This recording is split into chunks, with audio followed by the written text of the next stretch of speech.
حمد و صلات کے بعد نہایت ہی واجب الاحترام معزز و مکرم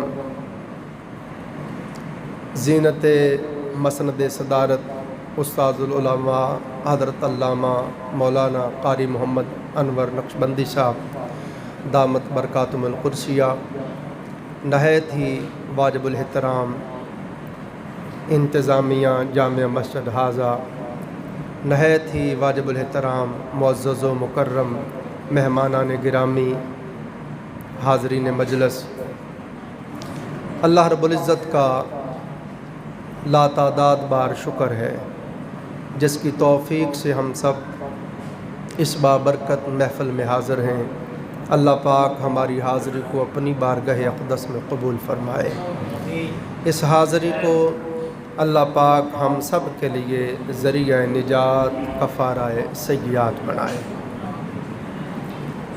عزیزان محترم، یہ میلاد النبی صلی اللہ علیہ وآلہ وسلم کی محفل پاک ہے۔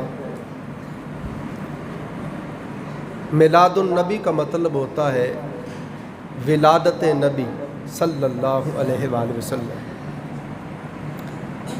پیغمبروں کی ولادت کو بیان کرنا یہ رب ذوالجلال کی سنت ہے۔ جس بندے کو علم نہیں ہے وہ اپنے اندر باہر کے کان کھول کے سن لے۔ نبیوں کا میلاد بیان کرنا، نبیوں کی ولادت کا ذکر کرنا یہ سنت خدا ہے۔ نہیں، جس کو سمجھ نہیں آئی وہ قرآن پاک کا مطالعہ کر کے دیکھ لے۔ اللہ پاک نے آدم علیہ السلام کی ولادت سے لے کے مفصلاً آپ کا ذکر کیا۔ اللہ پاک نے حضرت یحییٰ علیہ السلام کا مفصلاً ذکر کیا۔ اللہ پاک نے حضرت ابراہیم علیہ السلام کا مفصلاً ذکر کیا۔ حضرت اسماعیل علیہ السلام کا مفصلاً ذکر کیا۔ حضرت یوسف علیہ السلام کا ذکر کیا۔ موسیٰ علیہ السلام کا اللہ نے مفصلاً ذکر کیا۔ تو پیغمبروں کی ولادت کو بیان کرنا کہ وہ پیغمبر کیسے پیدا ہوئے، وہ جو سارے واقعات تھے اللہ نے ان کو تفصیل کے ساتھ قرآن پاک میں بیان کیا۔ عجیب بات ہے، سب نبیوں کی ولادت کا ذکر کرو اور امام الانبیاء کی ولادت کا ذکر کرو تو بدعت ہو جاتا ہے۔ عجیب بات ہے۔ تو عزیزان محترم، یہ جو ہم حضور علیہ الصلوۃ والسلام کا ذکر کر رہے ہیں یہ سنت خدا ہے، یہ سنت، اور اللہ تعالیٰ کلام پاک میں بار بار فرماتا ہے وَاذْكُرْ فِي الْكِتَابِ ابراہیم، اس کتاب میں میرے ابراہیم کو یاد کرو۔ وَاذْكُرْ فِي الْكِتَابِ ادریس، اس کتاب میں میری ادریس کو یاد کرو۔ وَاذْكُرْ فِي الْكِتَابِ ابراہیم، ابراہیم کو یاد کرو، یحییٰ کو یاد کرو، زکریا کو یاد کرو۔ تو سارے نبیوں کو یاد کرو اور امام الانبیاء کو یاد نہ کرو۔ بات سمجھ آئیے آپ کو؟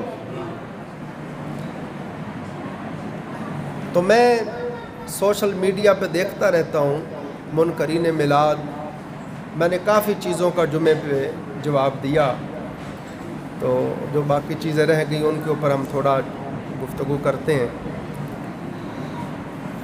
وہ لوگ کہتے ہیں، حضور علیہ السلام کی حدیث پاک پڑھتے ہیں کہ ہر بدعت ضلالت ہے، گمراہی ہے، اور یہاں پر وہ گمراہ کرتے ہیں عوام کو۔ اب ہر بچے کے ہاتھ میں موبائل ہے، وہ سن سن کے پریشان ہو جاتے ہیں، وہ کہتے ہیں کہ یہ پھر ہم بدعت ہی کر رہے ہیں، ہم گمراہی ہیں، ہم ضلالت ہی کر رہے ہیں، ہم جہنم میں جا رہے ہیں۔ تو میں نے سمجھا کہ اس کی وضاحت کی جائے تاکہ سب دوستوں کو سمجھ آ جائے۔ علماء نے، مفسرین نے یہ اصول بیان کیا ہے، فرماتے ہیں کہ جو عمل، جو بات آپ کر رہے ہیں، سب سے پہلے غور کریں کہ قرآن پاک نے اس کو ناجائز نہ کہا ہو، قرآن پاک نے اس کو ناجائز نہ کہا ہو۔ نمبر 2، سرور دو جہاں صلی اللہ علیہ وآلہ وسلم کی سنت پاک نے اس کو ناجائز نہ گردانا ہو۔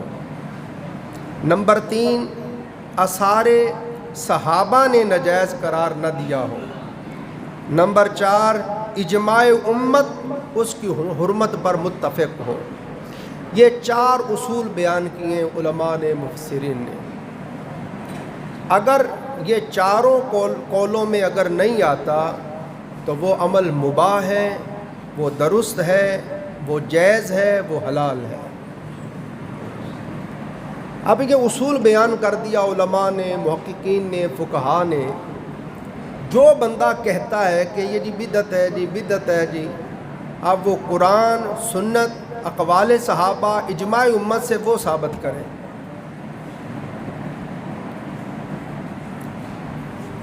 عزیزان محترم، اگر ہم کہیں کہ ہر بدعت جو ہے وہ ضلالت ہے، گمراہی ہے اور جہنم میں لے جانے والی ہے، تو میں زیادہ لمبی چوڑی تمہید نہیں باندھتا، گفتگو شروع کر رہا ہوں۔ ہم حضور نبی اکرم صلی اللہ علیہ وآلہ وسلم کے صحابہ، جن کے بارے میں آقا علیہ السلام نے فرمایا علیکم بسنتی وسنت الخلفاء الراشدین المہدیین، فرمایا میرے طریقے پر چلو اور میرے خلفاء راشدین کے طریقے پر چلو۔ میں آپ کو آقا علیہ السلام کے جلیل القدر صحابہ جناب سیدنا خلیفہ اول جناب سیدنا ابو بکر صدیق رضی اللہ تعالیٰ عنہ اور خلیفہ دوم مراد رسول جناب سیدنا فاروق اعظم رضی اللہ تعالیٰ عنہ، ان دونوں جلیل القدر صحابہ کی بارگاہ میں لے چلتا ہوں اور ان کی بارگاہ سے چل کے پوچھتے ہیں کہ حضور آپ ہمیں سمجھائیں، کیا ہر بدعت دلالت ہے؟ بات سمجھ رہے ہیں؟ تو یہاں سے ہم دلیل لیں گے۔ میں اپنی گفتگو جو میں کرنا چاہتا ہوں اس کی بنیاد جو ہے اس قول کے اوپر رکھ رہا ہوں۔ بسم اللہ الرحمن الرحیم۔ تاجدار کائنات صلی اللہ علیہ وآلہ وسلم کی وفات مبارک کے بعد، آقا علیہ السلام کے وصال پاک کے بعد، آپ کو پتہ ہے امت میں فتنے اٹھ کھڑے ہوئے۔ مسیلمہ کذاب، اس نے نبوت کا دعویٰ کر دیا،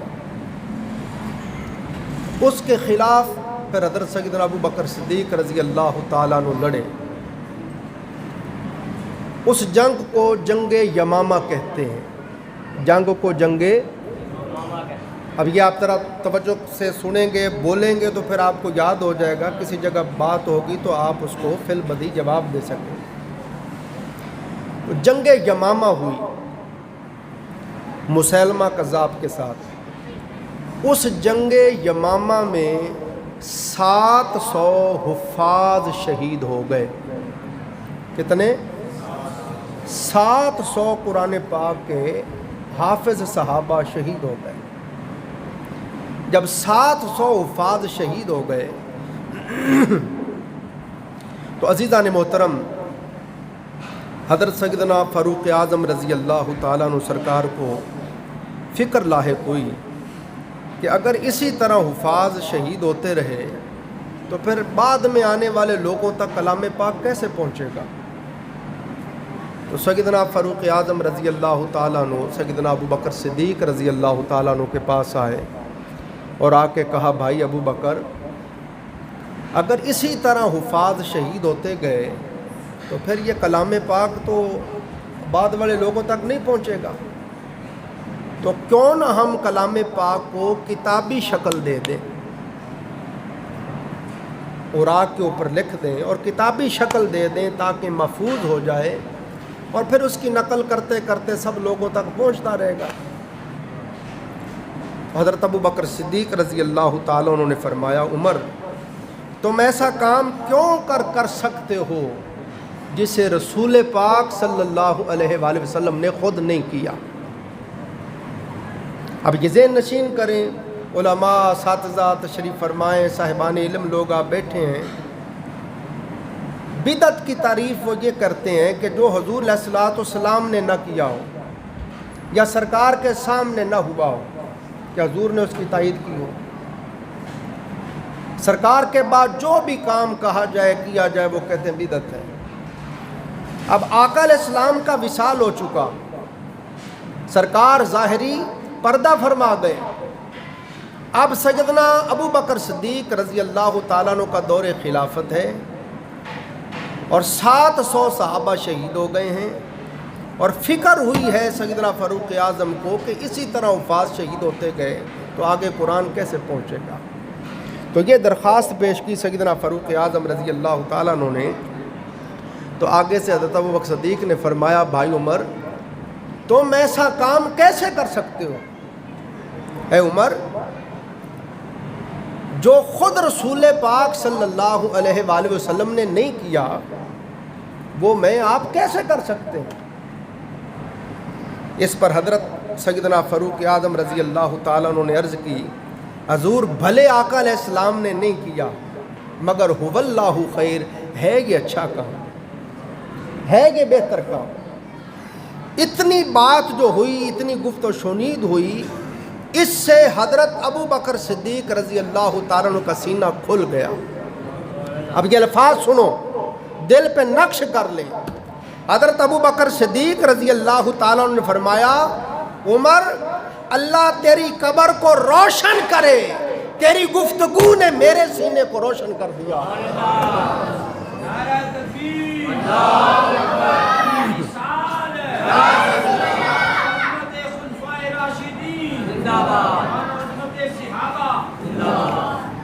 سبحان اللہ سبحان۔ تو عزیزان محترم، آپ نے فرمایا بھائی عمر اللہ تیری قبر کو روشن کرے، تو نے میرے سینے کو روشن کر دیا، یعنی تو بالکل صحیح کہہ رہا ہے، یہ کام کرنا چاہیے۔ پھر حضور علیہ السلام کے جلیل القدر صحابی حضرت زید بن ثابت کو بلایا اور بلا کے کہا کہ آپ بڑے سمجھدار ہیں اور آقا علیہ السلام کی آپ وحی لکھتے رہے ہیں، تو آپ کے ہی یہ کام ذمے لگاتے ہیں، سپرد کرتے ہیں کہ آپ کلام پاک کو کتابی شکل میں درج کریں۔ تو انہوں نے کہا، انہوں نے بھی یہی بات کہی کہ جو حضور نے کام نہیں کیا ہم کیسے کر سکتے ہیں؟ تو ابو بکر صدیق نے پھر آگے سے وہی بات کہی جو عمر فاروق نے، میں هو اللہ خیر، فرمایا بھلے سرکار نے نہیں کیا کام اچھا ہے۔ کہا فرماتے میرا بھی سینہ کھل گیا۔ پھر آپ فرماتے ہیں کہ آپ سرکار اگر مجھے آرڈر دیتے نا کہ پہاڑ کو ادھر سے اٹھا کے ادھر رکھ دے، ماتے یہ کام میرے لیے آسان تھا، یہ کام بہت مشکل تھا۔ ہاں جی، بڑا نازک، بڑا ذمہ داری کا کام تھا۔ تو خیر یہ حضرت زید بن ثابت جو تھے، انہوں نے پھر کلام پاک کو عزیزان محترم لکھنا شروع کیا۔ کلام پاک اس وقت کھجوروں کی شاخوں پر لکھا ہوا تھا، سفید پتھروں پہ لکھا ہوا تھا، لوگوں کے سینوں میں محفوظ تھا۔ تو ساری جگہوں سے آپ نے قرآن کو اکٹھا کیا اور پھر قرآن پاک کو کتابی شکل میں آپ نے لکھ دیا، اور پھر وہ 1-2 کاپیاں اس کی تیار ہو گئیں، سیدنا ابو بکر صدیق سیدنا فاروق اعظم رضی اللہ کے پاس تھیں، اور پھر ان کے بعد حضرت سیدہ حفصہ حضور کی زوجہ مطہرہ ان کے پاس رہیں۔ پھر سیدنا عثمان غنی رضی اللہ کا دور خلافت آیا تو آپ نے ان سے کلام پاک منگوا کے، تو یہ جو قرآن پاک ہمارے ہاتھ میں ہے یہ والا قرآن پاک آپ نے بنوایا سیدنا عثمان غنی رضی اللہ تعالیٰ، چونکہ وہ جو قرآن پاک چھپے ہوئے تھے ان میں تھوڑا لہجوں کا فرق تھا، تو سیدنا عثمان غنی رضی اللہ نے ایک ہی لہجے پہ پھر سارے قرآن پاک کو لکھوا دیا۔ اب سنتے جائیں، جو لوگ آرام سے کہہ دیتے ہیں کہ جی یہ بدعت ہے، یہ بدعت ہے، یہ بدعت ہے، محدثین شارحین حدیث محققین فرماتے ہیں اس طرح سے تاریخ اسلام میں پہلی بدعت وجود میں آئی۔ اس طرح تاریخ اسلام میں پہلی بدعت وجود میں آئی، کیا کہ جو کام خود تاجدار کائنات نہیں کر کے گئے تھے، حضور کے بعد حضور کے صحابہ نے کیا۔ پھر عزیزان محترم، یہ جو کلام پاک سیدنا عثمان غنی رضی اللہ تعالیٰ عنہ نے لکھوایا، اس کلام پاک کے اوپر نہ نقطے تھے اور نہ زیر زبریں تھیں، سمجھے؟ یہ کام پھر بعد میں حضرت عمر بن عبدالعزیز سرکار نے کروایا، اور کئی لوگوں نے کام کیے۔ مگر اگر آپ کہیں کہ بس وہی صحیح ہے جو سرکار سے ملا، جو سرکار نے عطا کیا، جو سرکار نے فرمایا، جو سرکار کے سامنے ہوا، بس وہی صحیح ہے، باقی بدعت ہے، تو لوگوں ایمانداری سے سوچو، خدا کی قسم اگر آپ اس حصول کو نافذ کر دیں تو پھر ہمارا کچھ بھی بچتا ہی نہیں ہے، پھر کچھ بھی نہیں بچتا۔ اگر آپ کہیں بس وہی صحیح ہے جو حضور علیہ السلام نے کیا، تو اب اس وقت سینکڑوں ہزاروں کلام پاک کی تفاسیر لکھی جا چکی ہیں، وہ ساری بدعت ہو گئی۔ وہ کام جو سرکار نے نہیں کیا وہ کرنا بدعت ہے، تو ساری دنیا میں کلام پاک کی ہزاروں تفاسیر کیوں لکھی گئیں اور کیوں لوگ لکھتے جا رہے ہیں، اور سارے مسالک کے لوگ لکھ رہے ہیں کہ نہیں لکھ رہے؟ تو اگر وہ کام جو یہ سرکار نے تو نہیں کیا، اگر حضور صلی اللہ علیہ وسلم نے نہیں کیا اور آپ کر رہے ہیں اور یہ جائز ہے، تو حضور کی محبت کی بات کرنا کیسے ناجائز ہے؟ بات سمجھ رہے ہیں آپ؟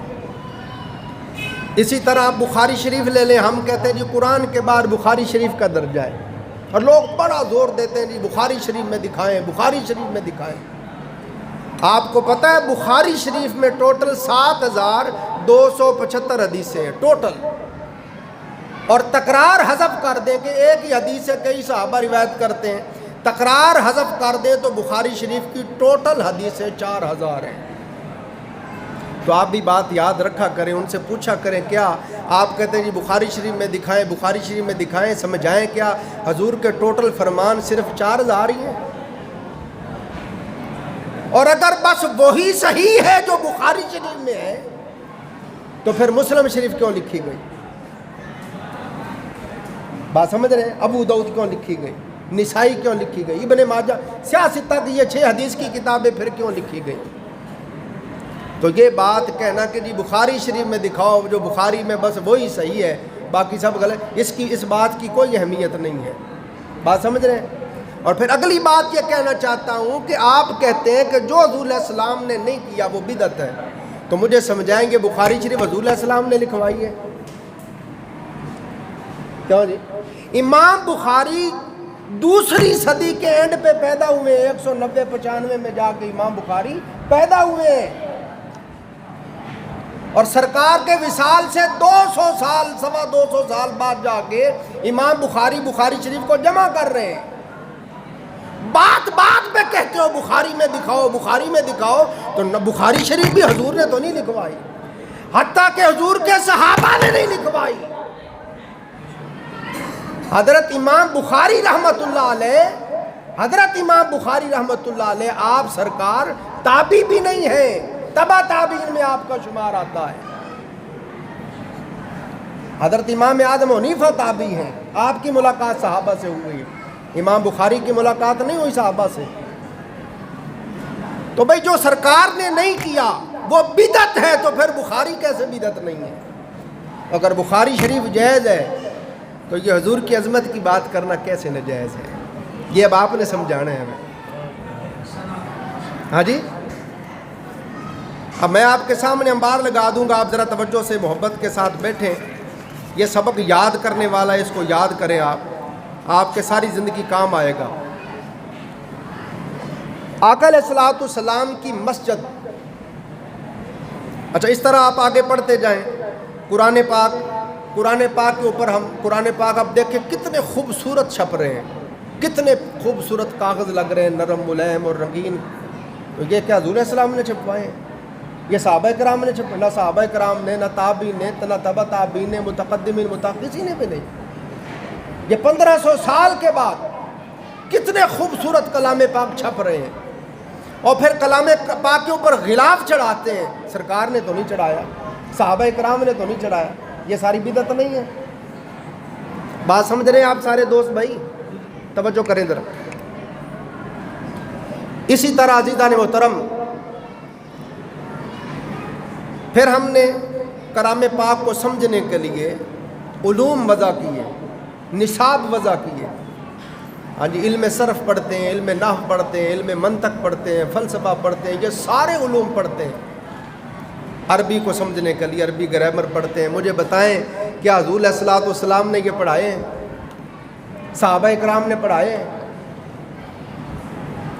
آج آپ کہہ دیتے ہیں آقا علیہ السلام کی عظمت و شان کا جلسہ کرنا بدعت ہو گیا، حضور کی میلاد، حضور کی عظمت کی بات کرنا، آقا علیہ السلام کی نعتیں پڑھنا، آقا علیہ الصلوۃ والسلام کی ذات پاک پر درود و سلام پڑھنا، حضور کی محبت میں خیرات کرنا، یہ سارا کچھ بدعت ہے۔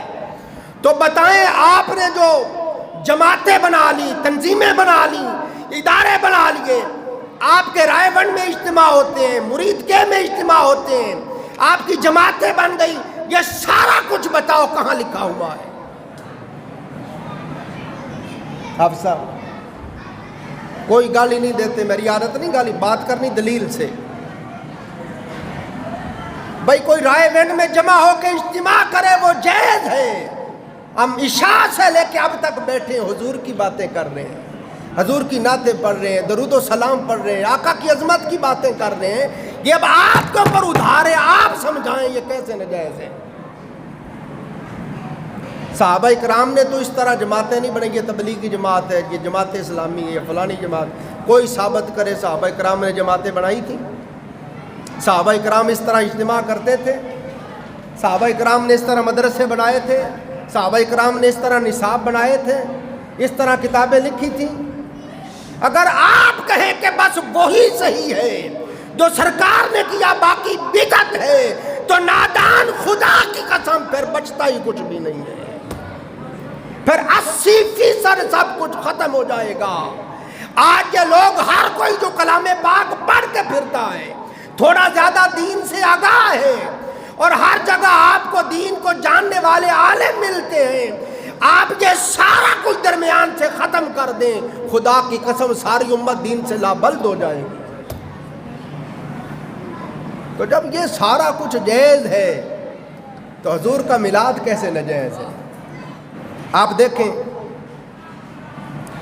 آقا علیہ السلام کی جو مسجد نبوی تھی جس میں آقا علیہ السلام نماز پڑھاتے تھے، مسجد نبوی شریف، آپ کو پتہ ہے وہ کچی مٹی کے گارے کے ساتھ بنی ہوئی تھی،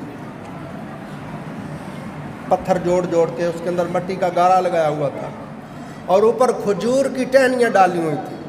جب بارش ہوتی تھی تو اندر سے چھت بہنے لگ جاتی اور نیچے کیچڑ ہو جاتا، صحابہ اکرام نماز پڑھتے تو کیچڑ پیشانیوں کو لگ جاتا تھا۔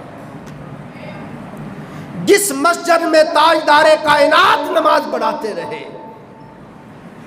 اور جو مسجد خود تاجدار کائنات نے بنائی تھی، حضور خود پتھر اٹھا اٹھا کے لے جاتے تھے، وہ مسجد تو ایسی تھی۔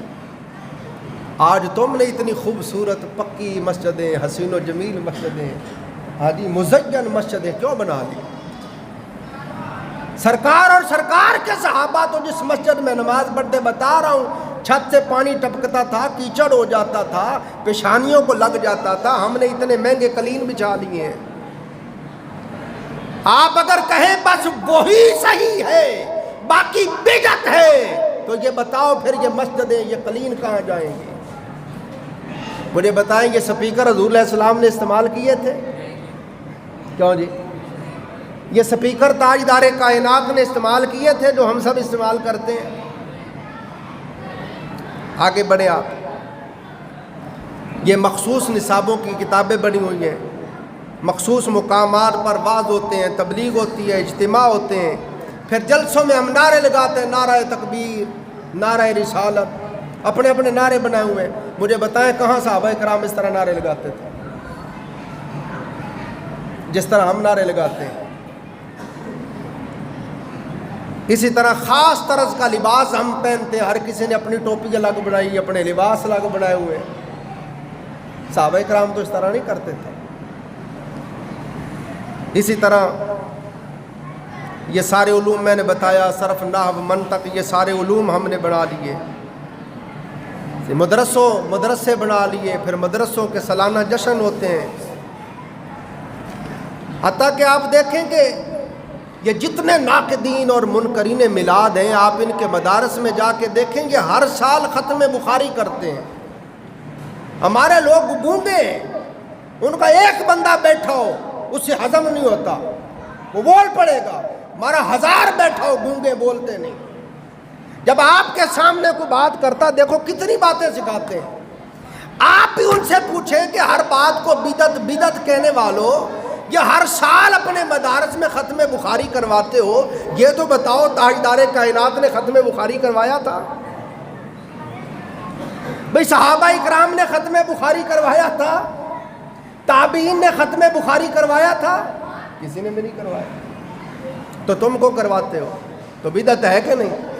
تو یہ بدعت جائز ہے، اور حضور کی عظمت اور شان کی بات کرے تو ناجائز ہے۔ اسی طرح عزیزان محترم آپ دیکھیں ہمارے جلسے ہوتے ہیں، ثنا خوانی نعت خوانیوں کے جلسے ہوتے ہیں، حسن قرات کے جلسے ہوتے ہیں، یہ حضور علیہ السلام کے صحابہ اس طرح نہیں کرتے تھے۔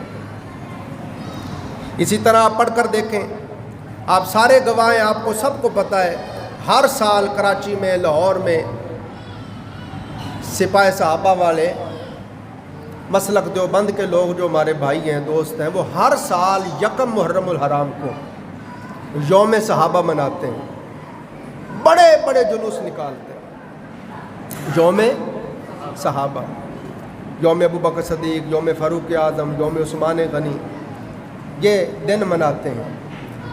حتیٰ کہ اب تو 100 سالہ جشن مدرسہ دیوبند بھی منایا گیا ہے، شبیر احمد عثمانی صاحب کا بھی دن منایا ہے، مولانا شفیع تھانوی صاحب کا بھی دن منایا ہے، استاد علامہ غلام رسول سعیدی صاحب نے تبیان القرآن میں ساری تاریخیں، اخبار، ہر چیز اس میں لکھا ہوا ہے۔ تو ہم یہ سوال کرتے ہیں دوستوں نہایت ادب سے کہ صحابہ اکرام کے یوم منانا جائز ہے، وہ بدعت نہیں ہے، یوم میلاد النبی منانا کیسے ناجائز ہے؟ بڑی شان حضور کی ہے یا حضور کے صحابہ کی ہے؟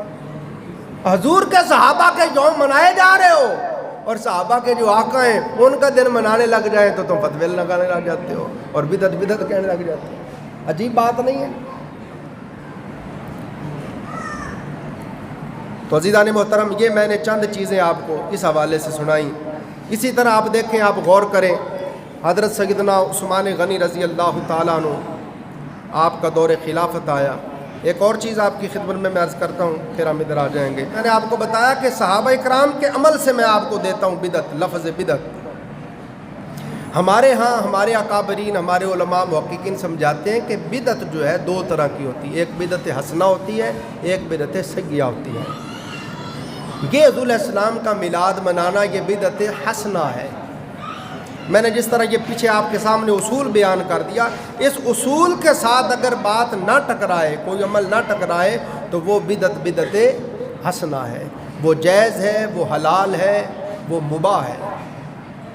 بس ایک بات پڑھ لیں پھر ہم ادھر آ جائیں گے، آسان گفتگو ہو جائے گی۔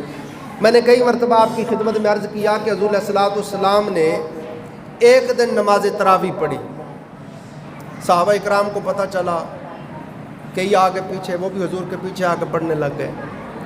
اگلی رات وہ جنہوں نے حضور کے ساتھ پڑھی تھی نماز، انہوں نے کئیوں کو بتایا، اگلے دن اور زیادہ لوگ ہو گئے، تیسرے دن اور زیادہ ہو گئے، اور چوتھے دن ساری مسجد کھچا کھچ بھر گئی۔ نماز تراویح پڑھنے کے لیے لوگ اتنے آئے کہ ساری مسجد بھر گئی۔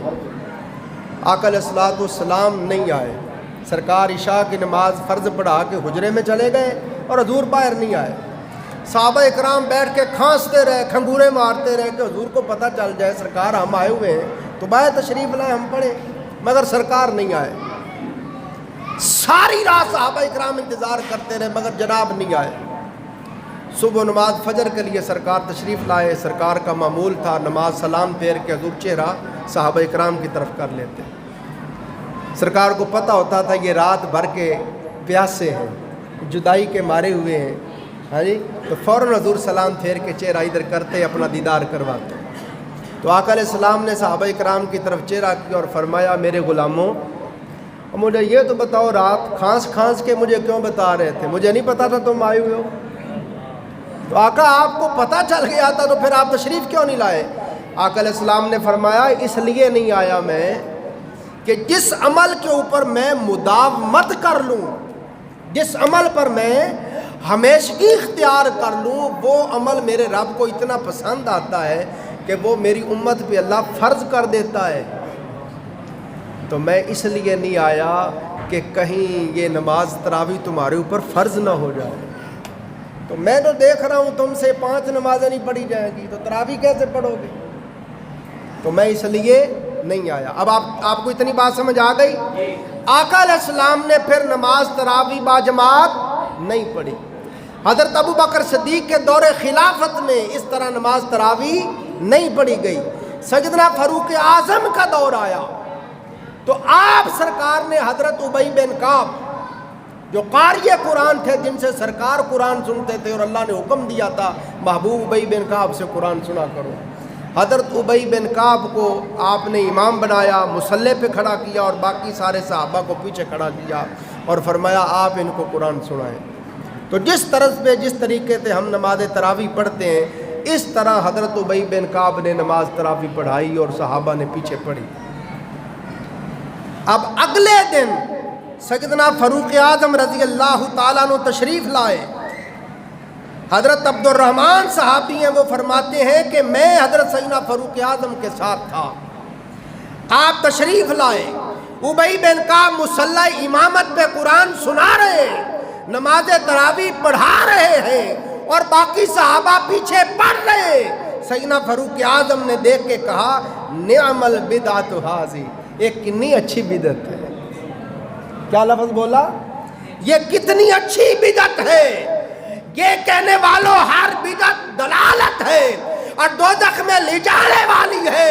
تو بتاؤ تمہارے اس فتوے کی زد میں تو پھر سیدنا فاروق اعظم بھی آتے ہیں۔ نہ لفظ بولا، سیدنا فاروق اعظم نے یہ لفظ بولا ہے نعم البدعۃ ھذہ، کہ یہ بدعت اچھی ہے۔ تو سیدنا فاروق اعظم سرکار کے عمل سے یہ بات ثابت اور صادر ہو گئی کہ ہر بدعت گمراہی نہیں ہوتی، ہر بدعت سیئہ نہیں ہوتی، ہر بدعت بری نہیں ہوتی، بعض بدعتیں حسنہ بھی ہوتی ہیں، اچھی بھی ہوتی ہیں۔ تو سیدنا فاروق اعظم رضی اللہ تعالیٰ عنہ کی بارگاہ سے ہمیں جواز مل گیا کہ بھلے آقا علیہ السلام نے عمل نہ کیا ہو، حضور کے سامنے نہ ہوا ہو، قرآن سے، سنت سے، صحابہ اکرام سے اور اجماع امت سے اگر وہ نہ ٹکرائے تو وہ مباح ہے، وہ جائز ہے۔ اب آگے ہم تھوڑا پڑھتے ہیں، دیکھو آسان گفتگو کرتا ہوں۔ اسی طرح آپ سب جانتے ہیں، دیکھیں حضرت سیدنا عمر فاروق رضی اللہ تعالیٰ عنہ نے جہاں نماز تراویح کو جاری فرمایا، یہ حضرت سیدنا فاروق اعظم رضی اللہ نے جاری فرمائی۔ اسی طرح حضرت عثمان غنی رضی اللہ تعالیٰ عنہ نے جمعے کی 2 اذانیں، پہلے ایک ہی اذان ہوتی تھی، یہ 2 اذانیں جو ہیں یہ حضرت سیدنا عثمان غنی رضی اللہ تعالیٰ عنہ نے جاری کی۔ پھر ہم فجر کی اذان میں پڑھتے ہیں الصلاۃ خیر من النوم، یہ حضرت سیدنا عمر فاروق رضی اللہ نے الفاظ جاری کروائے۔ اب میں آپ کو گن گن کے بتاتا جاتا ہوں، آپ ہی پوچھا کریں گے پھر یہ بھی بدعت ہے، پھر یہ بھی بدعت ہے، یہ بھی بدعت ہے، یہ بھی بدعت ہے۔ تو آپ عزیزان محترم دیکھیں، حضرت سیدنا عثمان غنی رضی اللہ تعالیٰ عنہ کا دور خلافت ہے۔ سیدنا عثمان غنی رضی اللہ تعالیٰ عنہ نے آقا علیہ السلام کی بنائی ہوئی مسجد نبوی کو شہید کر دیا۔ لوگوں نے اعتراض کیا، لوگوں نے کہا جی یہ تو وہ مسجد ہے جو خود آقا علیہ السلام نے تعمیر کی تھی اور آپ نے اس مسجد کو شہید کر دیا ہے۔ سیدنا عثمان غنی رضی اللہ تعالیٰ عنہ نے فرمایا کہ آپ مجھے سمجھائیں، آقا علیہ السلام کے دور اقدس میں جو آپ کے گھر تھے، کیا اب بھی آپ کے گھر ویسے ہی ہیں؟ لوگوں نے کہا جی نہیں، ہم نے نئے گھر بنا لیے ہیں، خوبصورت بنا لیے ہیں۔ تو آپ نے فرمایا تم کیا چاہتے ہو، اللہ کا گھر ویسے ہی رہے؟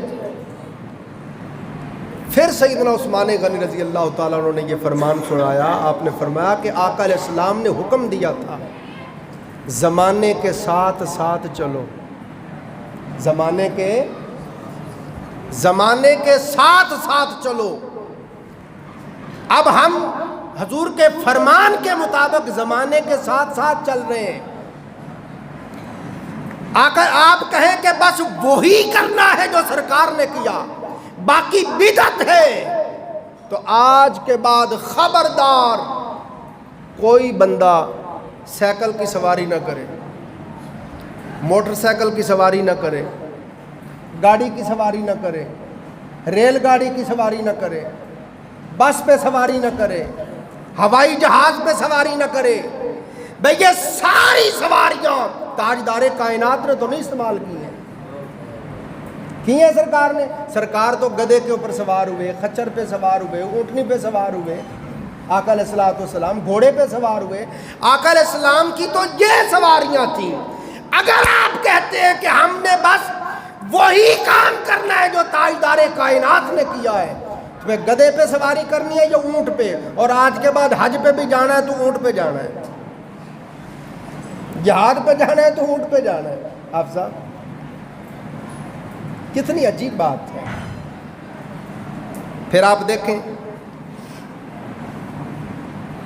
کتنی چیزیں ہیں جو آقا علیہ السلام نے تو نہیں استعمال کی جو ہم استعمال کرتے ہیں. ہم یہ موبائل استعمال کرتے ہیں، سرکار نے کیا ہے؟ یہ تو بڑے بڑے اچھے اچھے موبائل رکھے ہوئے ہیں، اس وقت تو نہیں یاد آتا یہ بدعت ہے. کیا ساجی ٹیلی فون استعمال کرتے ہیں، موبائل استعمال کرتے ہیں، انٹرنیٹ استعمال کرتے ہیں، کتنا کچھ استعمال کرتے ہیں. آقا علیہ السلام نے تو نہیں استعمال کیے. یہ بجلیاں استعمال ہو رہی ہیں، یہ پنکھے چل رہے ہیں، یہ اے سی استعمال کرتے ہو، یہ حضور نے تو نہیں استعمال کیے. آقا علیہ السلام تو چارپائی پہ بھی آرام نہیں کرتے تھے، زمین پہ لیٹتے تھے. حضور بوریے کا بستر تھا تاجدار کائنات کا، اور تم کتنے نرم و ملائم گدوں کے اوپر سوتے ہو. اب تمہیں یاد نہیں آتا یہ بدعت ہے؟ کچھ پلے پڑ رہے ہیں؟ بات سمجھ آ رہی ہے بھائی؟ آپ دیکھیں پھر آپ غور کریں، آقا علیہ السلام نے اور حضور کے صحابہ نے جنگیں لڑیں تو تلواروں کے ساتھ جنگیں لڑتے تھے، نیزوں کے ساتھ، برچھیوں کے ساتھ. بچنے کے لیے ڈھال ہوتی تھی، جو تیر ہوتے تھے، تیر کمان ہوتی تھی.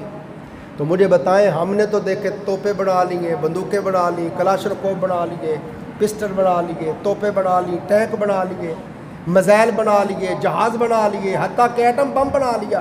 یہ سارا کچھ پھر بدعت نہیں ہے؟ آپ کہیں کہ ہم نے تو جی تلوار سے ہی لڑنا ہے، ہم نے تو نیزے سے ہی لڑنا ہے، ہم نے تو برچھیوں سے ہی لڑنا ہے، یہ سنت کے خلاف ہے، یہ بدعت ہے. آپ یہ سارا کچھ ہٹا کے دیکھیں، اگلے دن انڈیا آپ کو فنا کر دے گا. تو پھر سوال یہ ہے کہ پھر سرکار تو یہ ساری چیزیں حضور نے تو نہیں استعمال کی، ہم کیوں کر رہے ہیں؟ تو حضور نے تو منع کیا ہی نہیں. سرکار نے تو خود فرمایا تھا کہ زمانے کے ساتھ ساتھ چلنا. اب دیکھیں نا، آپ چمچ کے ساتھ کھانا کھاتے ہیں، آقا علیہ السلام نے چمچ کے ساتھ کھانا نہیں کھایا. علماء کہتے ہیں جی چمچ کے ساتھ کھانا کھانا حضور کی سنت نہیں ہے. اگر سنت نہیں ہے تو ناجائز بھی نہیں، مباح ہے، مباح ہے، حلال ہے، درست ہے، جائز ہے. کوئی چمچ کے ساتھ کھانا کھاتا اس کے لیے کوئی گناہ نہیں ہے. بس اسی طرح سمجھ لو جیسے چمچ سے سرکار نے کھانا نہیں کھایا، چمچ حضور نے استعمال نہیں کیا، ہم کرتے ہیں جائز ہے، ایسے یہ سارا کچھ سرکار نے استعمال نہیں کیا مگر حضور نے منع بھی نہیں کیا. ہمارے لیے مباح ہے، ہمارے لیے جائز ہے، ہمارے لیے درست ہے، ہمارے لیے حلال ہے.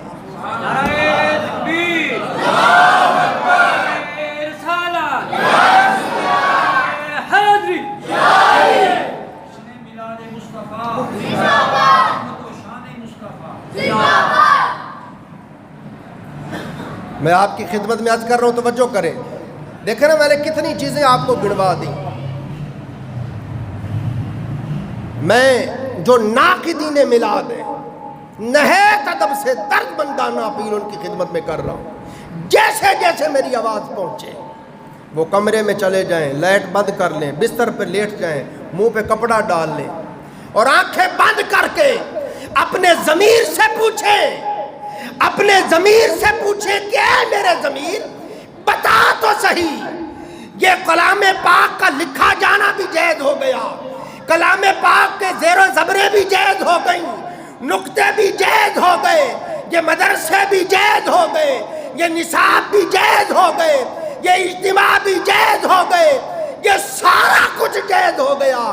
کملی والے کی شان کی بات کرنا، حضور کی نعتیں پڑھنا، آقا پہ درود و سلام پڑھنا، حضور کی محبت میں کھانے کھلانا، یہ کیسے ناجائز ہو گیا؟ اور مولوی قبر میں اگر حضور نے پوچھ لیا کہ مولوی بتا تو صحیح تو کہتا تھا ذکر مصطفیٰ کرنا بدعت ہے، حضور کا میلاد بیان کرنا، کملی والے کیسے کیسے پیدا ہوئے، کیا کیا معجزات کا صدور ہوا، اللہ کی کیسے کیسے رحمتوں کا نزول ہوا، یہ سب بدعت ہے۔ میری نعتیں پڑھنا، میری شانیں بیان کرنا، میرا درود و سلام پڑھنا، میری محبت میں خیراتیں کرنا، مولوی یہ سارا بدعت تھا۔ تو بتا تو جو سارا کچھ کرتا تھا وہ کیسے سارا حلال ہو گیا تھا؟ قبر کی پہلی شام ہی اگر حضور نے سوال کر لیا تو نہایت ادب سے کہہ رہا ہوں، اندر بیٹھ کے ضمیر سے پوچھنا کیا جواب دے گا۔ کتنی دیر سے ہم یہاں بیٹھے ہیں، 7 بجے سے بیٹھے ہیں، کوئی مائی کا لال ثابت کرے یہاں کیا غیر شرعی کام کیا ہم نے؟ تلاوت کلام پاک ہو رہی ہے، حضور کی نعتیں پڑھ رہے ہیں، حضور کا ذکر کر رہے ہیں، اور کوئی ہرگز نہ بھولے، میں ببانگے دول کہہ رہا ہوں، جہاں تک آواز جائے، ہمارے مسلک کے کسی عالم کی کتاب دکھا دو، کسی بزرگ کی کتاب دکھا دو، کسی نے کہا ہو میلاد النبی کے موقع پر یا میلاد النبی کے جلوس میں ڈھول ڈمکے کرو یا ناچ گانے کرو یا فوش فلمی گانے لگا کے آگے رقص کرو یا عورتوں مردوں کا اختیار، کوئی ایک بندہ کسی ایک عالم کی کتاب میں لکھا ہوا دکھا دو، خدا کی قسم اپنا مسلک بدل لوں گا۔ نعرہ تکبیر،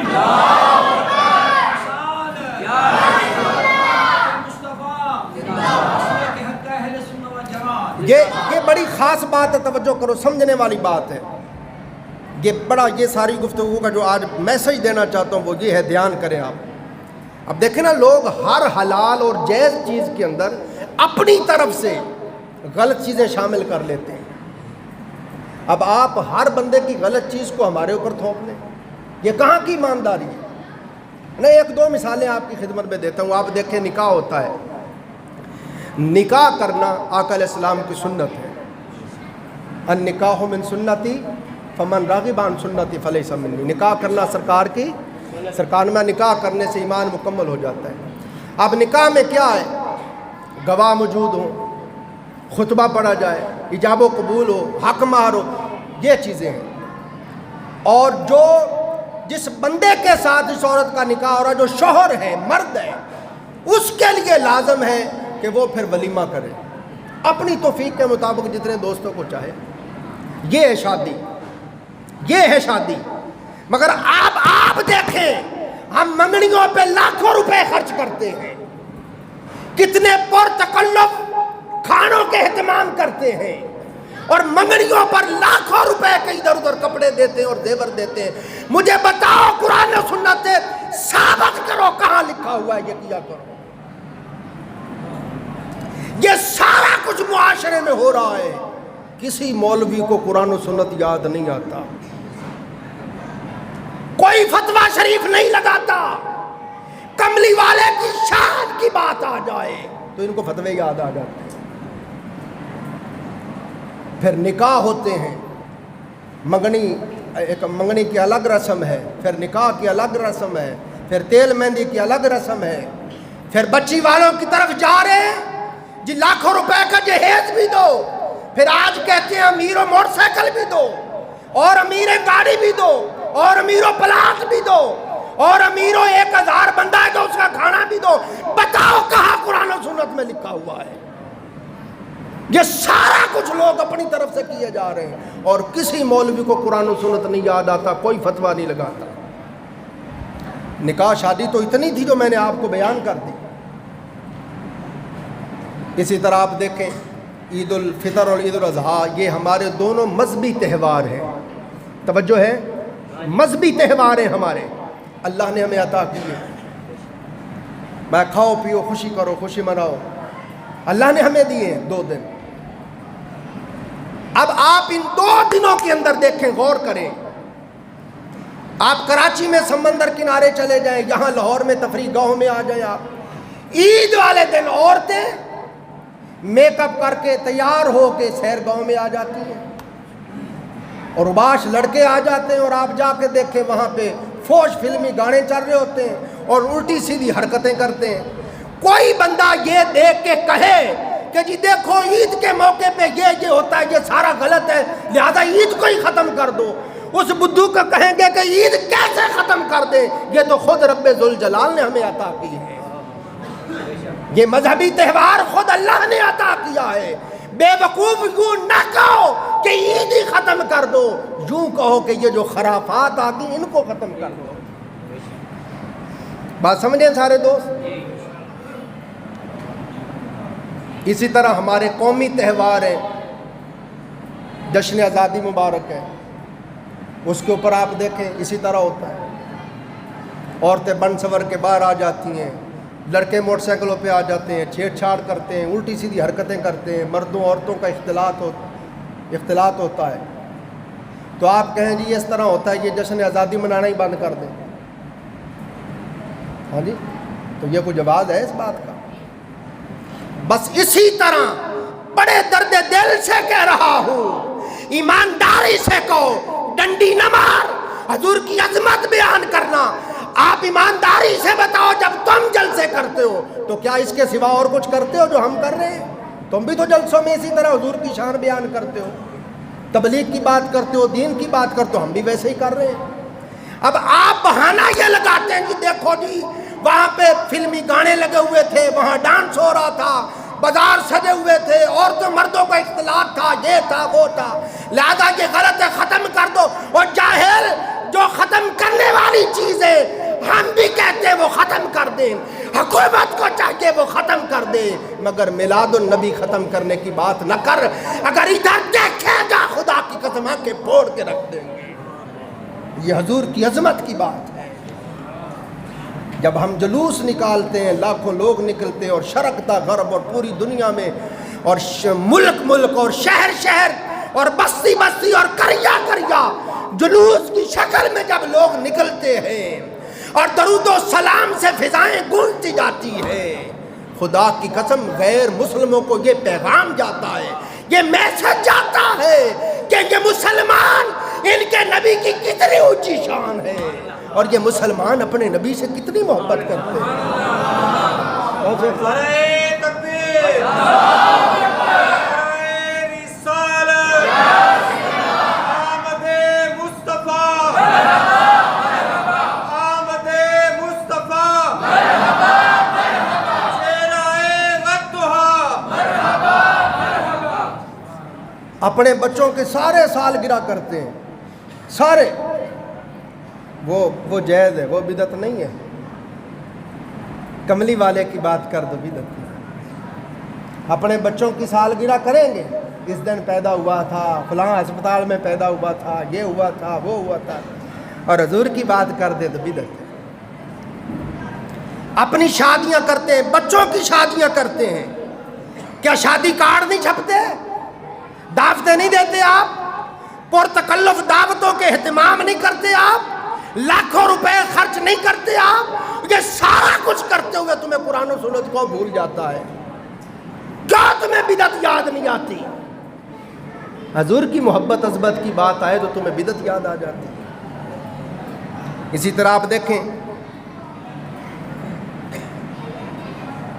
جشن آزادی مبارک، یہ ہمارا قومی تہوار ہے، ہم مناتے ہیں نا جی، سارا ملک مناتا ہے۔ میں ان مولویوں سے پوچھتا ہوں، بتاؤ صحابہ کرام نے جشن آزادی منایا تھا؟ مکہ فتح ہوا، کتنی قربانیوں کے بعد مکہ فتح ہوا، بتاؤ صحابہ کرام نے فتح مکہ کا جشن منایا تھا؟ اور ملکوں کے ملک فتح ہوئے، سیدنا فاروق اعظم کے دور خلافت میں سندھ تک خدا کی قسم صحابہ تشریف لے آئے تھے، ملکوں کے ملک فتح ہوئے، اور بتاؤ تو صحیح کسی ملک کے فتح ہونا پر صحابہ کرام نے جشن منایا تھا؟ تو تم کیوں مناتے ہو؟ یہاں تو کوئی مولوی نہیں فتویٰ لگاتا، کسی کو قرآن سنت یاد نہیں آتا، حضور کے میلاد کی بات آ جائے تو ان کو فتوے یاد آ جائیں گے، قرآن و سنت یاد ہے۔ دیکھو کتنا مٹیریل آپ کو دیا ہے میں نے، بات سمجھ آ رہی ہے؟ پھر عزیزان محترم، پھر یہ اعتراض کرتے ہیں کہ جی حضور علیہ الصلوۃ والسلام کا یہ جو تم میلاد مناتے ہو میں ایک مولوی صاحب کو سن رہا تھا، ماشاءاللہ پگڑی مبارک سر پہ انہوں نے باندھی ہوئی تھی اور بڑی پیاری داڑھی مبارک تھی، ہاں جی، اور ماشاءاللہ وہ جھوٹ پہ جھوٹ بولے جا رہے تھے، ڈر بھی نہیں لگتا اللہ تعالیٰ سے، ہاں جی، اللہ تعالیٰ سے ڈر بھی نہیں لگتا جناب کو۔ جناب فرما رہے تھے کہ یہ پیر جماعت علی شاہ صاحب، استاد جی آپ کو پتہ ہوگا کب وفات ہوئی، پچھلی صدی میں، ابھی پیر سید جماعت علی شاہ صاحب کا نام لے رہا تھا، پیر سید جماعت علی شاہ صاحب اور فلاں مولوی مل کے انگریزوں کے پاس گئے اور انہوں نے کہا کہ یہ ہم میلاد النبی کا دن رکھنا چاہتے ہیں تو ہمیں اجازت دے دیں، تو پیر جماعت علی شاہ نے انگریزوں سے کہا اور انہوں نے یہ میلاد بنا لیا۔ پہلے تو میلاد ہوتا ہی نہیں تھا، ہاں جی، کہتے پہلے تو میلاد ہوتا ہی نہیں تھا۔ اب میں آپ کو دکھاتا ہوں، اب آپ خود دیکھتے جائیں کہ کب سے میلاد ہو رہا ہے۔ امام سخاوی رحمۃ اللہ علیہ فرماتے ہیں میلاد منانے کا یہ جو طریقہ ہے آقا علیہ السلام کے وصال کے بعد 300 سال کے بعد شروع ہو گیا تھا، اور تمام اسلامی ممالک کے اندر اس کے بعد تمام ممالک میں مسلمان عید میلاد النبی صلی اللہ علیہ وسلم منانے لگ گئے۔ اور اسی طرح سید سلیمان ندوی صاحب سیرت النبی انہوں نے کتاب لکھی ہے، سیرت النبی میں انہوں نے لکھا ہے، یہ کہتے ہیں کہ ابو سعید مظفر، اس کی متوفہ 630 ہجری ہے، 630 ہجری میں اس بادشاہ کی وفات ہوئی ہے، 630 ہجری۔ اب آپ حساب لگا لیں کو 800 سال پہلے کی بات ہے، کتنی دیر پہلے کی بات ہے جی؟ کوئی 800 سال بنتے ہیں نا۔ آپ کہہ رہے ہیں کہ جی انگریزوں نے شروع کروایا ہے، پیر جماعت علی شاہ صاحب نے انگریزوں سے کہا اور انگریزوں نے ابھی بدبخت چلو یہاں مان لیا انگریزوں نے شروع کروایا ہے، مصر میں بھی انگریزوں نے شروع کروایا ہے، شام میں بھی انگریز، پوری دنیا کے اندر شرق تا غرب۔ آپ کل نیوز پہ شام 9 بجے دیکھنا، 10 بجے دیکھنا، خدا کی قسم اسلامی ملک تو ایک طرف رہ گئے، جاپان میں دکھائیں گے، امریکہ میں دکھائیں گے، آسٹریلیا میں دکھائیں گے، برطانیہ میں دکھائیں گے، کوئی ملک ایسا نہیں ہے جہاں جلوس نہیں نکلیں گے میلاد النبی کے اور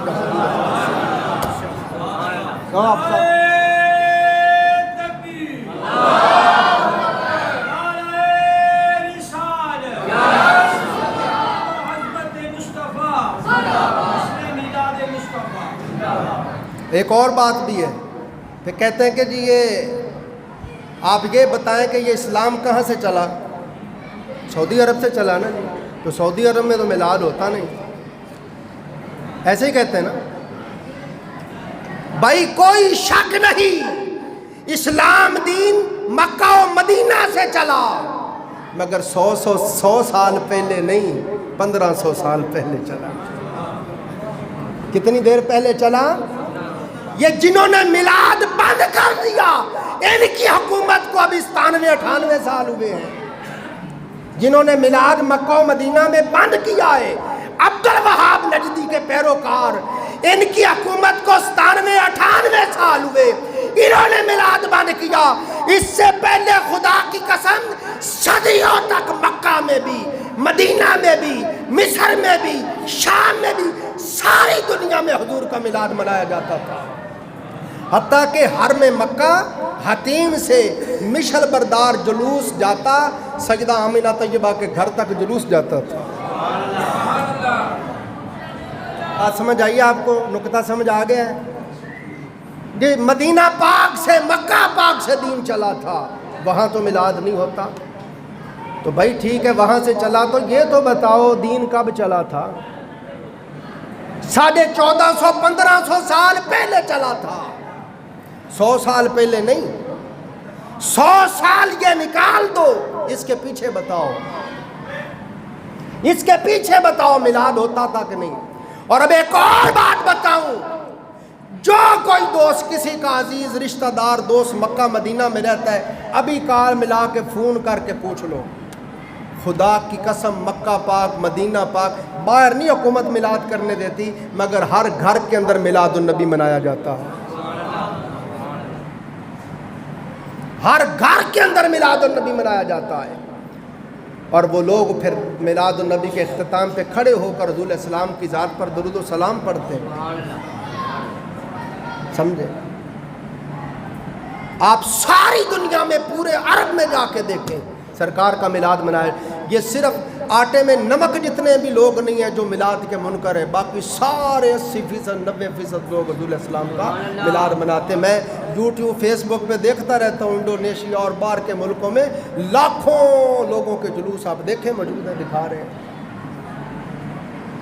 تو آپ کو ہی بس دین کی سمجھ آئی ہے، یہ لاکھوں کروڑوں لوگوں کو نہیں سمجھ آئی، بس آپ کو ہی سمجھ آئی.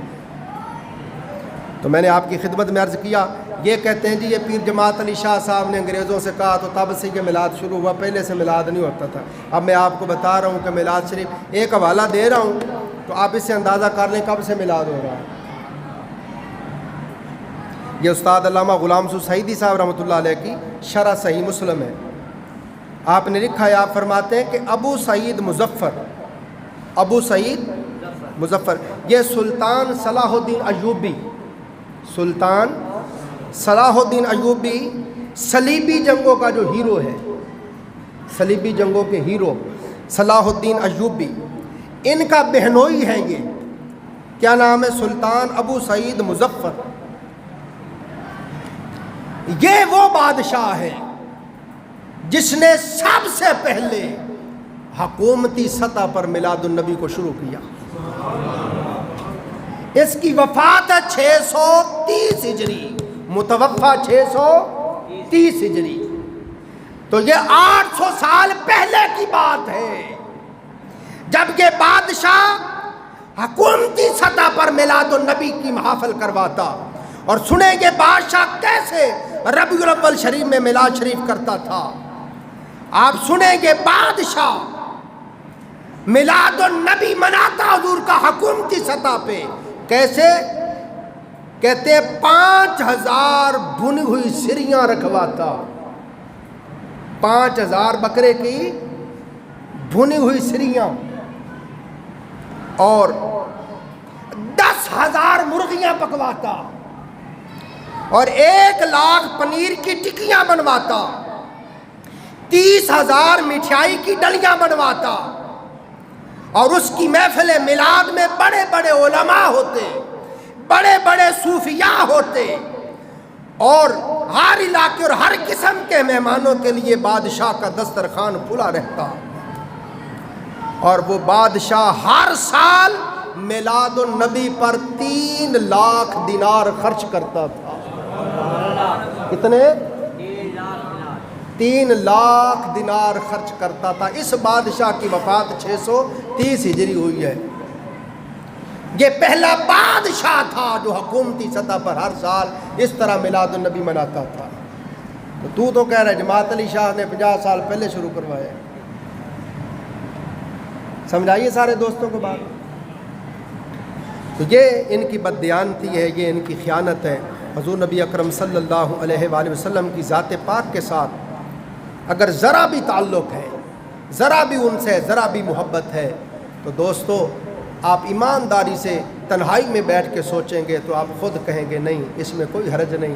یہ کیا لوگ کر رہے ہیں؟ حضور کی عظمت کی تو بات کرتے ہیں، حضور کے معجزات بیان کرتے ہیں، حضور کے فضائل بیان کرتے ہیں، حضور کے خصائص بیان کرتے ہیں، حضور کی نعتیں پڑھتے ہیں، سرکار پہ درود و سلام پڑھتے ہیں، حضور کی محبت میں خیرات کرتے ہیں. یہ سارے ثواب اکٹھے کر کے ہدیتاً حضور کی بارگاہ میں پیش کرتے ہیں. اس میں کیا غلط ہے؟ بس آخری قول کہہ کے ختم کر رہا ہوں. آپ دیکھیں ابو لہب، حضور علیہ السلام کا سگا چچا ہے ابو لہب. یہ آپ کو پتہ ہے جب حضور علیہ السلام نے اعلان نبوت فرمایا تو اس نے انکار کیا اور مسلمان نوبہ حضور کو اذیتیں دیتا رہا، اور اس کی مذمت میں قرآن پاک کی پوری صورت اتری، تبت یدا ابی لہب وتب. یہ کافر ابو لہب کا عمل بتا رہا ہوں. بڑے بڑے محقق محدث علماء محدثین نے اس حدیث کو بیان کیا. فرماتے کہ آپ دیکھیں کہ یہ ابو لہب کو اس کی باندی، اس کی لونڈی تھی سویبہ، صوبیہ نہیں نام، سویبہ. جب آقا علیہ السلام کی ولادت ہوئی، آپ کو پتہ ہے سرکار کے بابا جان عبداللہ کا پہلے وصال ہو گیا تھا. تو سرکار کی پیدائش ہوئی تو یہ لونڈی یہ باندی بھاگتی ہوئی گئی ابو لہب کے پاس اور کہنے لگی آپ کو مبارک ہو، آپ کے بھائی عبداللہ مرحوم کے گھر اللہ نے بیٹا دیا ہے۔ جب اس نے یہ خوشخبری سنی کہ بھائی تو وفات پا گیا تھا، چلو اللہ نے اس کے سلسلے کو چلا دیا، اللہ نے بیٹا دیا ہے، تو اس نے خوش ہو کر ایسے انگلی سے اشارہ کیا، جا تو آزاد ہے۔ اے حضور کی محبت میں مال خرچ کرنے والوں، آقا کے عشق میں غریبوں پہ مال خرچ کرنے والوں، حضور کے پیار میں لاکھوں روپے خرچ کرنے والوں، سنو، ابو لہب نے ایسے اشارہ کیا، جا آزاد ہے۔ ہرگز نہ بھولے، نبی سمجھ کر خوشی نہیں منائی، بھتیجا سمجھ کے خوشی منائی ہے۔ اس کو تو پتہ ہی نہیں تھا کہ سرکار نبی ہیں اور اعلان نبوت فرمائیں گے اور میں ان کو مانوں گا نہیں اور کافر ہو جاؤں گا اور میری مذمت میں قرآن آئے گا، اس وقت اس پتہ ہی نہیں تھا۔ اس نے فقط بھتیجا سمجھ کے خوشی منائی اور کہا، جا آزاد ہے۔ اب بعد میں ابو لہب جب انتقال کر گیا، حضرت عباس اس کے بھائی ہیں سکے، وہ بھی حضور کے چچا ہیں، حضرت عباس رضی اللہ تعالیٰ عنہ کو ملا ابو لہب، تو حضرت عباس نے پوچھا، ابو لہب سنا کیا بنا؟ اس نے کہا، جب سے آپ سے جدا ہوا ہوں سخت تکلیف میں ہوں، ہر وقت آگ میں جل رہا ہوں، ہر وقت شدید عذاب میں ہوں، مگر بھائی عباس جب پیر کا دن آتا ہے، جب وہی وقت آتا ہے جب میری باندی سویبہ نے آ کے کہا تھا تیرا بھائی عبداللہ اس کے ہاں بیٹا ہوا اور میں نے کہا تھا جا آزاد ہے، ہر ہفتے جب پیر کا روز آتا ہے اسی انگلی سے ایک پانی رسنے لگ جاتا ہے، اے عباس میں اس کو چوستا ہوں، خدا کی قسم پورے ہفتے کا عذاب بھول جاتا ہوں۔ علامہ ابن جوزی فرماتے ہیں، شیخ عبدالحق محدث دہلوی فرماتے ہیں، بڑے بڑے اجلہ محدثین فرماتے ہیں، ارے لوگوں غور تو کرو، ایسا کافر جس کی مذمت میں پوری قرآن کی سورت آئی، وہ نبی سمجھ کے نہیں بھتیجا سمجھ کے خوشی منائے، وہ محروم نہیں رہتا۔ اور کوئی ہو غلام مصطفیٰ، ہو کملی والے کا کلمہ پڑھنے والا، ہو سرکار کا امتی، اور وہ حضور کی محبت میں مال خراج کرے، وہ کیسے محروم رہ سکتا ہے؟ وہ کیسے محروم رہ سکتا ہے؟ لوگ کہتے ہیں جی میلاد النبی کون منائے؟ یہ حاصل کلام بات ہے، میرا آج کا جو میرا خطاب ہے اس کا لب لباب، بس 5 منٹ آپ دے دیں، اب آپ کی طبیعت خوش ہو جائے گی۔ آپ دیکھیں میلاد النبی کون منائے جی؟ پوچھتے ہیں، میں کہتا ہوں میلاد النبی سب انسانوں کو منانا چاہیے۔ میرے آقا کے آنے سے پہلے خدا کی قسم انسانیت سسک رہی تھی، انسانیت سسک رہی تھی۔ آپ پڑھ کر دیکھیں، دوزخ کے کنارے پہ کھڑے تھے، کفر و شرک کے گھٹاٹوپ اندھیروں میں دلالت و گمراہی کی زندگی ہر کوئی بسر کر رہا تھا، بالکل سرے عام شراب پی جا رہی تھی، سرے عام زنا کاری تھی، وہ ایسا دور تھا سرے عام لوگ گھروں پہ جھنڈے لگاتے، کوئی گناہ کرنا چاہے ہمارے گھر آئے، سرے عام شراب نوشی تھی، سرے عام قتل و غارت گری تھی، سرے عام بچیوں کو زندہ درگور کر دیا جاتا تھا، انسانیت خدا کی قسم تڑپ رہی تھی، سسک رہی تھی انسانیت، کہ اس وقت رب کائنات نے کمال کرم کیا کہ رحمت للعالمین محبوب عطا فرمایا۔ لوگ پوچھتے ہیں کون میلاد منائے؟ میں کہتا ہوں میلاد وہ عورتیں منائے میرے آقا کے آنے سے پہلے جن کا یہ حال تھا۔ اب سنتے جانا ذرا 5 منٹ۔ میرے محبوب کے تشریف لانے سے پہلے عورتوں کا کیا حال تھا، خدا کی قسم پاؤں کے جوتے جتنی قدر نہیں تھی عورت کی۔ آج کئی نادان عورتیں کہتی ہمارا جسم ہماری مرضی، اور میرے محبوب کے تشریف لانے سے پہلے پڑھ کر دیکھو عورتوں کی ذلت اور رسوائی کا کیا عالم تھا۔ باپ فوت ہو گیا،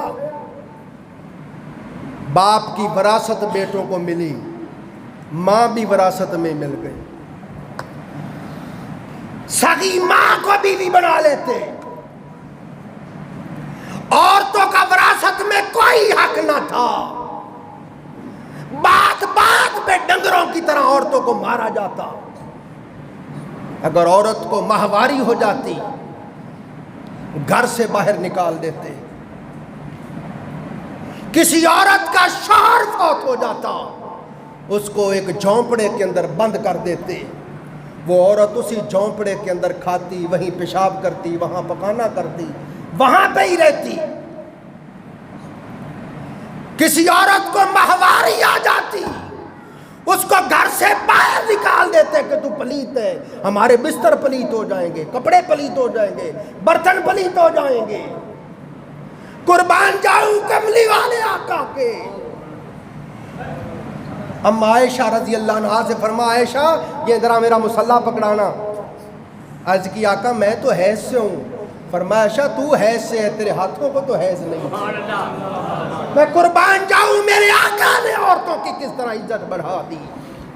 بھلے ماہواری میں ہو وہ روٹی بھی پکا سکتی ہے، وہ برتن بھی دھو سکتی ہے، وہ بستر بھی بچھا سکتی ہے، حتیٰ کہ ماہواری میں اپنے شوہر کے ساتھ لیٹ بھی سکتی ہے، سوائے خاص عمل کے۔ یہ میرے آقا نے سب کیا۔ قرآن نے، میرے آقا نے عورتوں کے حقوق بیان کر دیے۔ میں مرد کے نسبت آدھا، اس کو وراثت میں حصہ ملے گا۔ آپ پڑھ کر دیکھیں، جب کسی عورت کا شوہر فوت ہو جاتا جھونپڑے میں بند کر دیتے، جھونپڑوں میں رہتی۔ جب عدت کا وقت ختم ہوتا عورتوں کی ٹینڈ کر دیتے، سر کو کالا کر دیتے، جھولی کو بکریوں اونٹوں کی مینگنیوں سے بھر دیتے، کہتے اب بازار چل اور یہ مینگنیاں اپنے سر کے اوپر سے ایسے پھینکتی جا کہ لوگوں کو پتہ چلے تیری عدت پوری ہو گئی۔ اے میری ماں، اے میری بہنوں، میلاد مناؤ، خوشیاں مناؤ، اس محبوب کی آمد کے جشن مناؤ جن کی وجہ سے تمہیں عزت مل گئی۔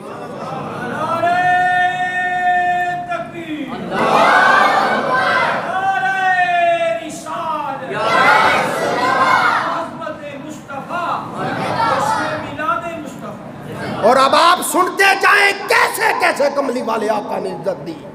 میرے آقا نے فرمایا جنت 7 آسمانوں کے اوپر سدرۃ المنتہا کے پاس ہے، میں وہاں سے کھینچ کے لے آیا اور ماں کے قدموں کے نیچے رکھ دی۔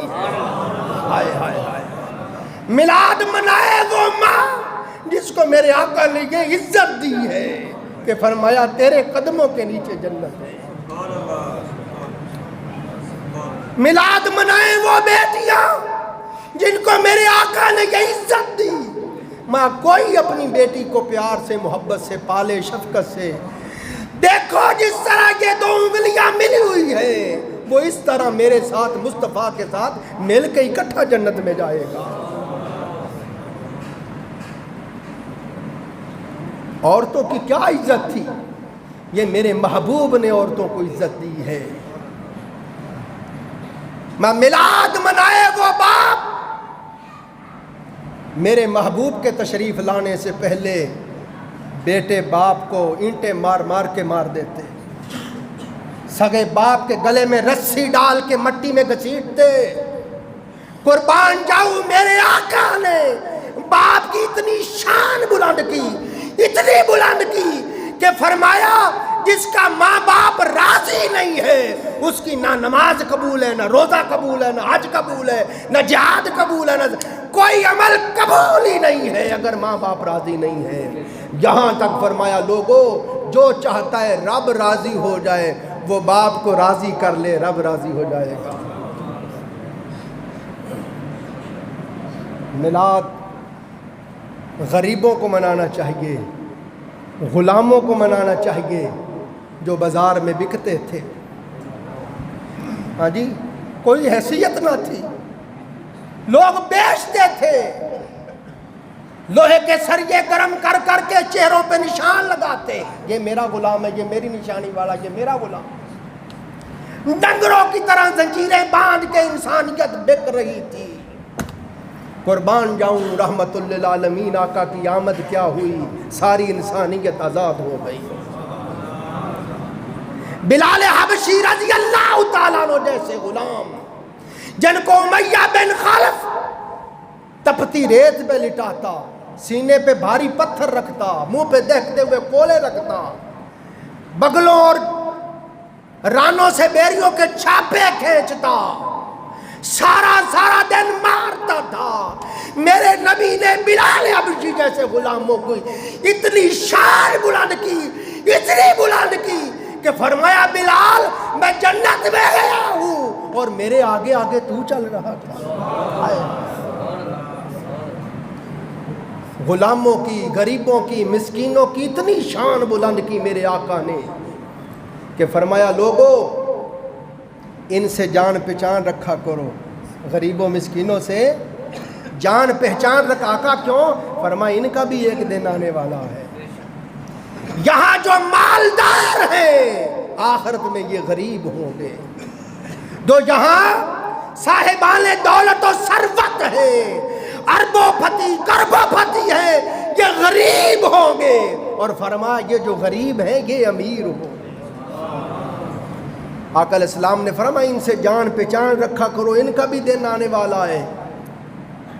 آقا کیسے؟ فرمایا دوزخیوں کی صفیں لگی ہوں گی، اللہ پاک غریبوں مسکینوں سے فرمائے گا اے میری رضا کی خاطر صبر شکر کی زندگی گزار کے آنے والوں، یہ دوزخیوں کی صفیں ہیں، دیکھو ان میں کوئی ہے جس نے تمہیں کبھی پانی پلایا تھا، کبھی کھانا کھلایا تھا، کبھی کپڑا لے کے دیا تھا، کبھی حاجت پوری کی تھی، کوئی ہے؟ جاؤ صفوں کے اندر گھس جاؤ، جا کے دیکھو کوئی مہربان ملے اس کا ہاتھ پکڑ لو، خود بھی جنت چلے جاؤ، اس کو بھی ساتھ لے جاؤ۔ غریبوں کی اتنی شان بیان کی میرے آقا نے، اتنی شان بلند کی کہ فرمایا قیامت کے دن سب سے پہلے میں جنت کا دروازہ کھٹکھٹاؤں گا اور میرے لیے جنت کا دروازہ کھولا جائے گا، اور لوگوں خدا کی قسم جب میں جنت میں داخل ہوں گا میرے دائیں بائیں آگے پیچھے غریب ہوں گے، غریب اور مسکین لوگ ہوں گے۔ اور آقا علیہ السلام نے اتنی شان بلند کی غریبوں کی، اتنی او غریبوں حضور کی آمد کے جشن مناؤ، اتنی شان بلند کی کہ دعا مانگی میرے اللہ میرا حشر نشر ہے غریباں دے نال کر دے، ہائے ہائے، اتنی شان بلند کی کہ حبیب کبریا فرما رہے مولا میرا حشر نشر غریباں دے نال کر دے، سبحان اللہ۔ اے منکر مولوی میلاد کا انکار کرنے والے، اندر بیٹھ کے اندر جان کے سوچ کے بتا میرے محبوب تشریف نہ لاتے تو بتا یہ مسجدیں ہوتی، یہ منبر ہوتے، یہ تیرے وعد ہوتے، یہ جو بدعت کی پھکی بیچ رہا ہے تو، اگر میرا محبوب نہ آتا تجھے کوئی جوتا بھی نہ مارتا، یہ جو تیری ساری عزت بن گئی، علامہ فہامہ ہو گیا، مفتی صاحب ہو گیا، یہ ہو گیا وہ، یہ خدا کی قسم ساری خیرات ہے کملی والے کے جوڑوں کی۔ اب ایمانداری سے بتاؤ ہم سب کو میلاد منانا چاہیے کہ نہیں؟ بس باقی جو خطاب رہ گیا انشاءاللہ جمعے پہ ہم پڑھیں گے۔ اللہ تعالیٰ مجھے بھی آپ کو بھی حضور علیہ السلام کی محبت میں زندہ رکھے، سرکار کی محبت میں موت عطا فرمائے۔ وآخر دعوانا الحمدللہ رب العالمین۔